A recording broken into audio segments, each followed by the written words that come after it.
Coucou tout le monde, j'espère que vous allez bien. Alors, j'étais en train de préparer une tarte que j'aime bien faire en ce moment. Je me suis dit pourquoi pas vous filmer cette petite recette. Donc c'est hyper simple. Vous prenez une pâte feuilletée, vous la piquez. Vous prenez un petit pot comme ça de crème fraîche épaisse. Et on va venir étaler sur notre pâte.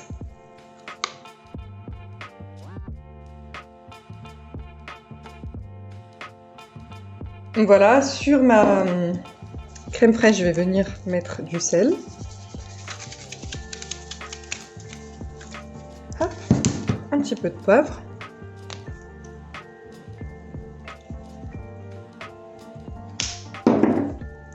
Ensuite, je viens rajouter, alors j'ai 4 petites pommes de terre que j'ai coupées comme ça en rondelles et je viens les mettre sur ma crème fraîche. Voilà. Et ensuite, pareil, j'ai un oignon là que j'ai coupé en fines lamelles et je viens mettre sur les pommes de terre. Donc voilà. Et ensuite, là, j'ai un beau morceau de brie. Donc, je vais venir couper des morceaux de brie. Voilà. Et le mettre sur la tarte. Hop. Et voilà, j'enfourne ça à 200 degrés pendant à peu près 30 minutes.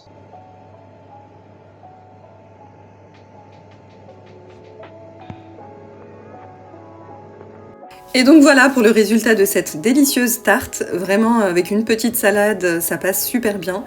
Et c'est super simple, hein, comme vous l'avez vu. Et c'est vraiment, vraiment délicieux. Donc je vous la conseille à 100%. Testez-la et n'hésitez pas à me faire un retour. Donc maintenant, on passe à une recette de gâteau. Donc c'est un moelleux, oui, moelleux aux poires de Karima El Marfoufi. Je vous mets son compte Instagram en barre d'infos. Donc pour la recette, c'est très simple. On va venir mettre 100 g de sucre en poudre. Donc dans la recette originale, il y a 150 g, mais moi j'ai réduit à 100 g. J'ai rajouté un sachet de sucre vanillé. Et là, j'ai mis un bouchon comme ça de vanille, d'arôme vanille de la marque Monin.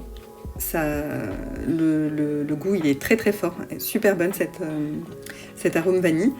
Là, je vais venir rajouter 3 œufs et je vais venir battre énergiquement. Ensuite, je vais venir rajouter 125 g de yaourt nature et 10 centilitres d'huile de tournesol.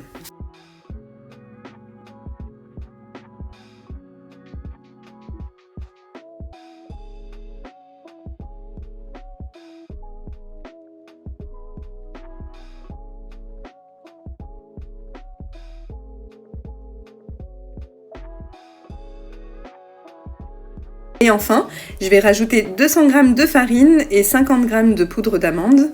J'ai rajouté aussi une pincée de sel et un sachet de levure chimique. Donc voilà, je mélange bien, pas trop, pour pas que les poires se retrouvent au fond du moule. C'est ce qu'elle préconise Karima dans sa recette. Ensuite, j'ai coupé des petites pépites de chocolat comme ça. Et donc voilà, je viens disposer la préparation dans mon moule. Donc c'est un moule de 24 cm. Karima le fait dans un moule de 20 cm, mais bon, 24 cm, ça va très bien. Donc j'ai disposé mes poires comme vous l'avez vu, et là je viens juste râper un petit peu de chocolat sur le dessus du gâteau. Et voilà, ensuite j'ai enfourné en chaleur tournante pendant 50 minutes à 170 degrés.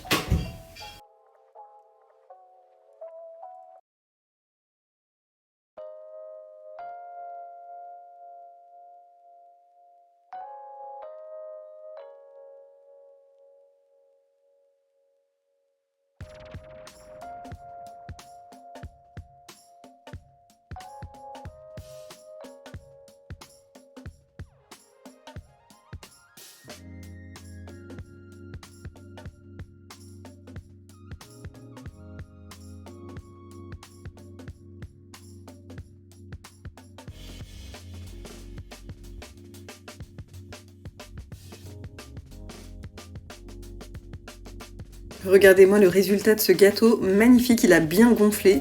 Et là, je viens badigeonner le dessus du gâteau avec une confiture pour lui donner ce beau rendu là de gâteau bien brillant. Et ensuite, super simple, tac, je le démoule, il se démoule en 2 secondes. Et voilà le résultat. Magnifique. En tout cas, niveau visuel et au goût, c'était vraiment, vraiment, vraiment délicieux. Donc je vous conseille également cette recette, c'était vraiment trop trop bon. Et donc voilà pour cette vidéo, j'espère que ces 2 recettes vous auront plu. N'hésitez pas à me faire un retour, à me dire si vous les avez testées, etc. En tout cas, moi, c'était un plaisir de vous retrouver pour cette nouvelle vidéo. Et sur ce, je vous dis à bientôt pour une nouvelle vidéo. Bye bye!